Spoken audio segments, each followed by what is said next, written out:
Bonjour à tous et à toutes, c'est Shadow TV. Aujourd'hui, je vous retrouve pour une nouvelle decklist du week-end où je vais vous présenter la version que j'ai jouée le week-end dernier sur Yumi Mitsurugi.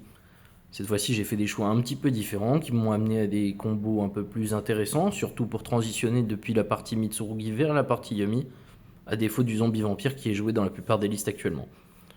Je vous montre ça tout de suite. Ok, c'est parti tout de suite pour la présentation des monstres. Donc, comme la semaine dernière, j'ai joué Saji Aramasa et Kusanagi, qui sont très généralement des must-have dans les variantes Mitsurugi. Mais j'ai également décidé de rajouter le serpent de l'épée de la nuit. En effet, le serpent d'épée de nuit, lui, il permet de débloquer des combos, notamment pour les niveaux 4, pour aller chercher, avec une carte qui a été très utilisée récemment, la Banshee, qui est un monstre pyro, qui va chercher des monstres pyro dans le deck. Et donc moi, pour bridge sur la partie Yumi, je vais jouer le boulot de l'œil du serpent. Ensuite, même chose que la semaine dernière, j'ai préféré jouer les préparations des rites, ainsi que le miroir Mitsurugi. Et enfin, pour la partie rituelle, j'ai joué 3 Ame, j'ai joué un Futsu, j'ai joué un Murakumo. C'est vraiment la variante la plus correcte pour moi, car elle vous permet d'avoir du grind game, elle vous permet d'avoir des cartes qui sont vraiment intéressantes que vous allez pouvoir sacrifier pour aller réinvoquer vos bodies, avec Futsu, qui est cut dans la plupart des listes Yumi Mitsurugi. Et j'ai également joué 3 prières et le rituel Mitsurugi. Avec ça, j'ai également joué la piège Mitsurugi. En effet, j'ai remarqué la semaine dernière que j'étais assez faible face au breakboard, notamment à Dark Ruler. Et donc c'est une manière pour moi de tourner autour, tout en ajoutant des cartes d'interaction contre les decks que je peux affronter, notamment en Go First. Je joue à 40 et donc vous comprenez bien que cette semaine j'avais décidé de jouer beaucoup plus de Mitsurugi pour pouvoir pallier aux problèmes de consistance ou alors tout simplement pour jouer un engine un peu plus fort que celle des Yumi, bien que les Yumi sont très facilement accessibles avec l'aide des Mitsurugi.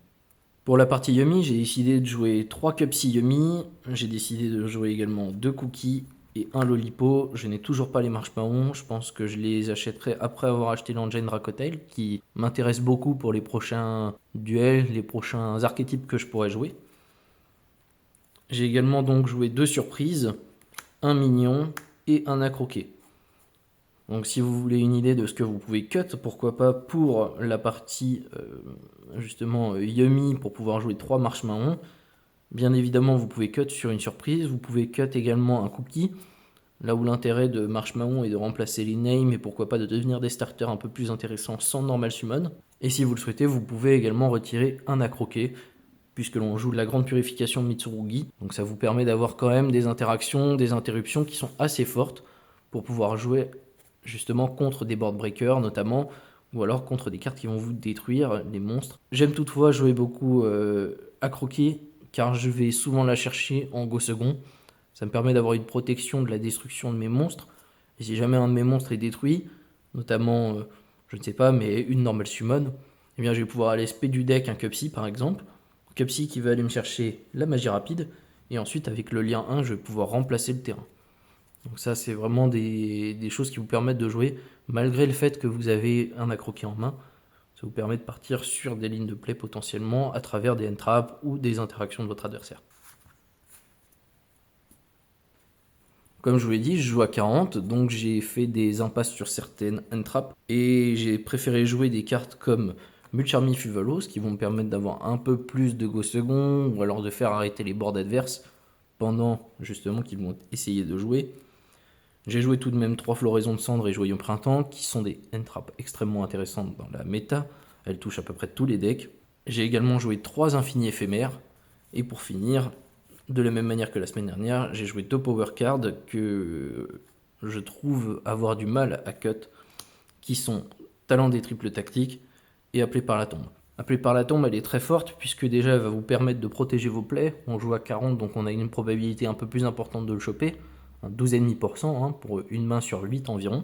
Et pour la petite histoire aussi, appelé par la tombe, j'ai eu l'occasion de le faire la semaine dernière. J'ai pu call by un Murakumo et replacer appelé par la tombe avec Onari, la lien 2 que l'on utilise généralement dans Yumi pour reset les magies rapides. Et donc là, ça m'a permis de refaire un call by the grave 2 tours après pour pouvoir justement bloquer complètement mon adversaire. J'ai également joué Talent des triples tactiques, car je trouve que c'est une carte extrêmement puissante. En go second, on va pouvoir aller récupérer une carte. Par exemple, j'ai affronté un Vanquish Canine, j'ai pu récupérer son éventreuse. Et une fois récupéré l'éventreuse, j'avais une negate de N-Trap. Donc ça vous permet aussi de jouer autour de certaines interactions de votre adversaire.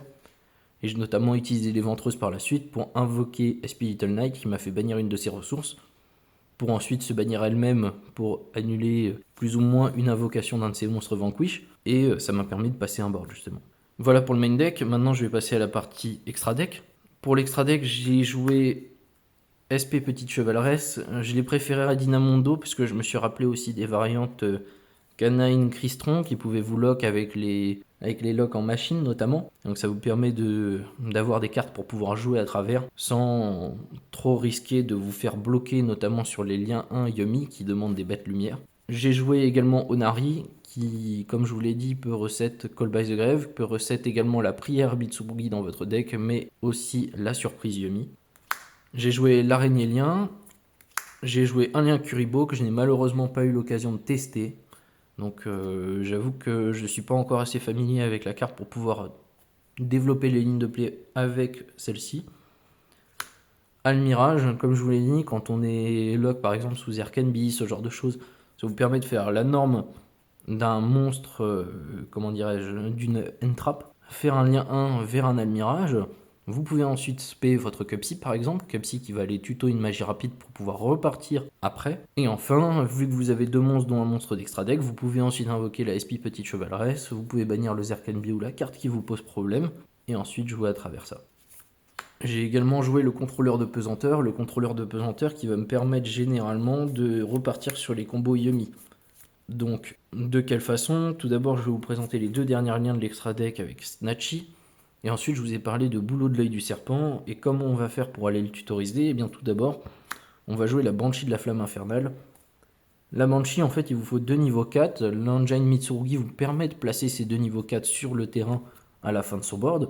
Et une fois cela fait, eh bien, vous utilisez la Banshee, vous la mettez en zone extra deck, vous allez chercher le Boulot de l'œil du serpent, que vous pouvez invoquer spécialement car vous contrôlez un monstre qui est feu sur le terrain.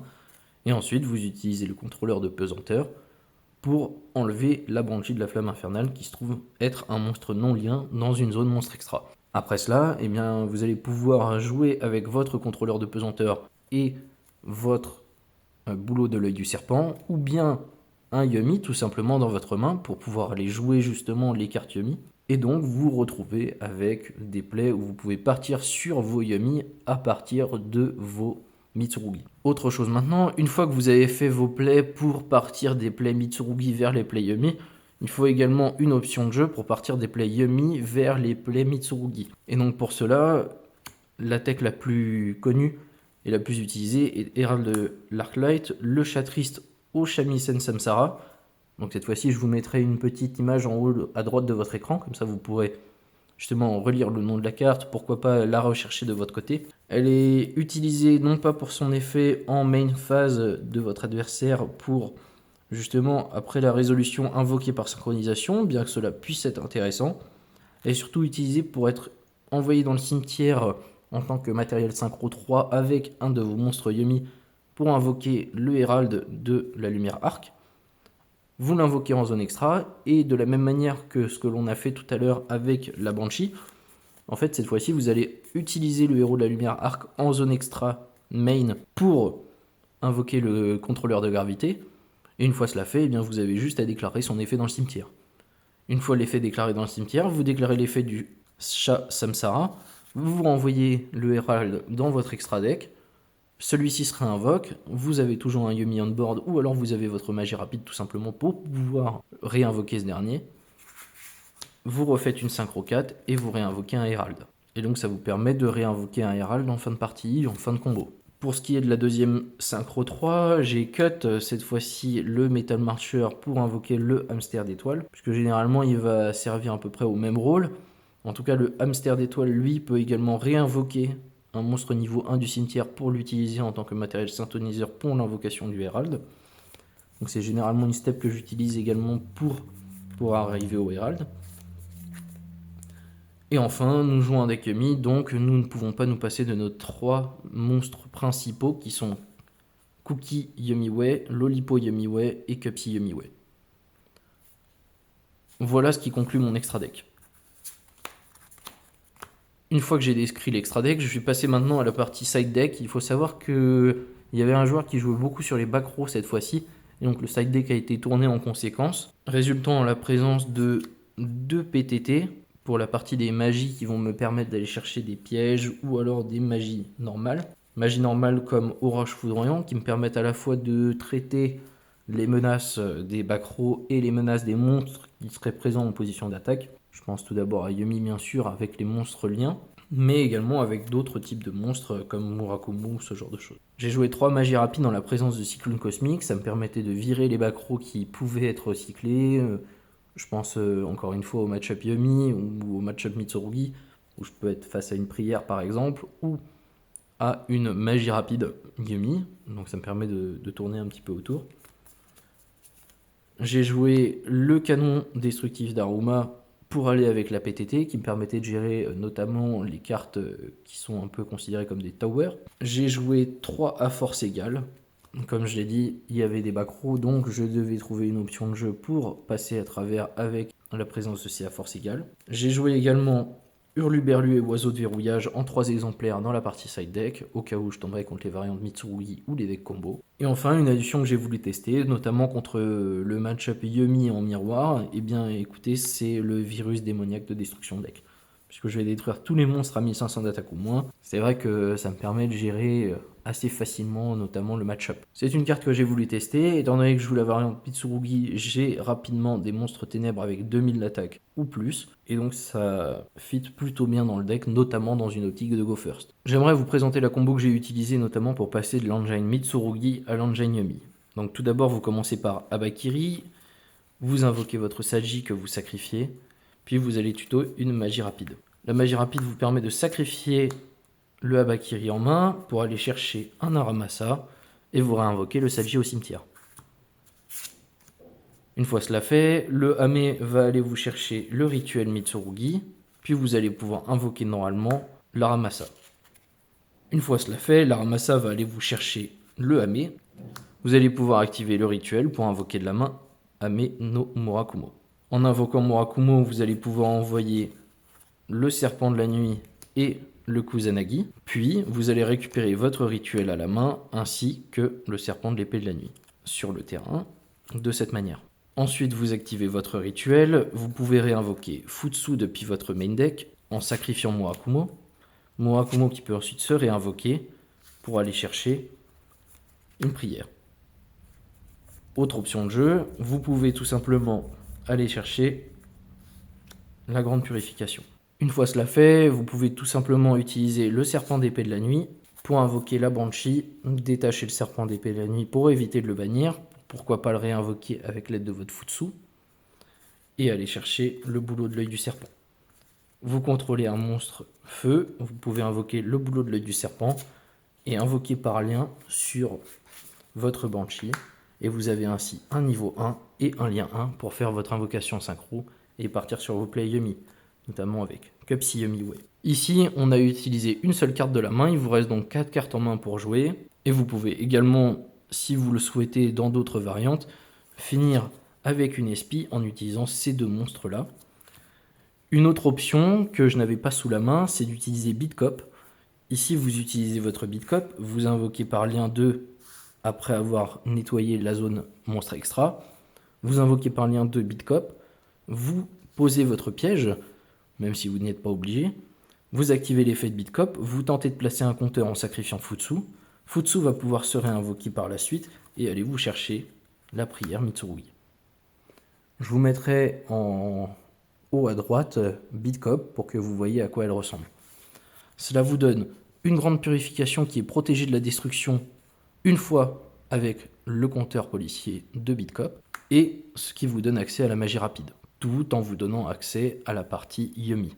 J'espère que cette vidéo vous aura plu. En tout cas, moi, ça me fait très plaisir de partager avec vous les quelques recherches et les quelques techs que j'ai pu trouver dans le cadre de ces variantes Yumi Mitsurugi, et aussi de vous faire un petit update de comment se passe justement l'utilisation de ces decks. J'avoue que j'ai été très content et ravi de voir à quel point les mains pouvaient jouer très bien sous différentes entrappes. J'ai notamment fait un test de main où avec le terrain Yumi pour pouvoir justement réinvoquer du cimetière, je suis passé à travers H, Imperm et Nibiru, tout en vous faisant le board avec Murakumo, la piège, ainsi que la partie Yumi en rotation.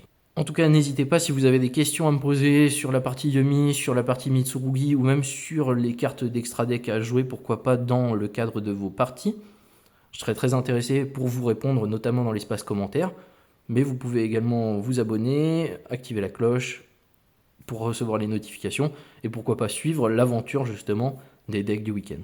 En tout cas, je vous remercie pour justement le suivi de ces vidéos. Je vous remercie encore une fois pour également les commentaires que vous pourrez m'apporter pour pourquoi pas améliorer aussi le deck. Je n'ai pas la science infuse, et bien que j'aime bien expérimenter, il y a d'autres choses que je ne connais peut-être pas.